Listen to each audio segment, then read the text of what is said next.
ಇವತ್ತು ನಾವು ಇವದೋಪು ಹೇಗಿರುತ್ತೆ ತಿಂದು ನೋಡಬೇಕು ಅಂತ ಅಂದ್ಕೊಂಡ್ವಿ. ಹಾಗಾಗಿ ಬೇಕಾಗಿರೋ ತಿಂಡಿಗಳು ತರೋದಕ್ಕೆ ಹೋಟೆಲಿಗೆ ಹೋದ್ವಿ.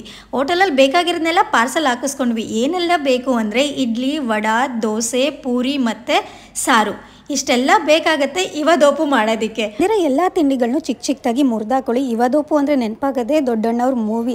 ಆ ಮೂವಿ ನೋಡಿನೇ ನಾವು ಇವತ್ತು ಇವದೋಪು ಮಾಡಬೇಕು ಅಂತ ಅಂದ್ಕೊಂಡಿದ್ದು. ಗ್ಯಾಪಲ್ಲಿ ನಮ್ಮ ಯಜಮಾನ್ರು ವಡೆ ಮುರಿಬೇಕಿದ್ರೆ ಪಟ್ಟಂತ ವಡೆ ಬಾಯಿಗೆ ಹಾಕೋಬಿಡ್ತಾರೆ ನೋಡಿ. ಇನ್ನೇನು ಮಾಡೋದು ಮತ್ತೆ ವಡೆ ಇವನ್ನೆಲ್ಲ ಹಾಕಿ ಕಲಿಸೋದ್ರಿಂದ ವಡೆ ಕ್ರಿಸ್ಪಿಯಾಗಿರಲ್ಲ. ನನಗೆ ಮೊದಲೇ ವಡೆ ಅಂದರೆ ಇಷ್ಟ. ಸೊ ಇವದೋಪು ಅಂದರೆ ಏನು ಗೊತ್ತಾ, ಇಡ್ಲಿ, ವಡೆ, ದೋಸೆ, ಪೂರಿ ಅಂತ ನೋಡಿ ಈ ರೀತಿ ಚಿಕ್ಕ ಚಿಕ್ಕದಾಗಿ ಕಟ್ ಮಾಡ್ಕೋಬೇಕು. ಕಟ್ ಮಾಡ್ಕೊಂಡಾದ್ಮೇಲೆ ಸಾಂಬಾರು ಕೊಟ್ಟಿರ್ತಾರೆ ಅದ್ರ ಜೊತೆ, ಅದನ್ನು ನೀಟಾಗಿ ಹಾಕಿ ಕಲಿಸ್ಬೇಕು. ಯಾವ ರೀತಿ ಕಲಿಸ್ಬೇಕು ಅಂದರೆ ಅದಕ್ಕೆ ಏನು ಹಾಕಿದೀವಿ ಅಂತಲೇ ಗೊತ್ತಾಗಬಾರ್ದು, ಆ ರೇಂಜಿಗೆ ಕಲಿಸ್ಬೇಕು. ಮೇಡಮ್ ಅವರು ನೀಟಾಗಿ ಕಲಿಸ್ತಾ ಇದ್ರು.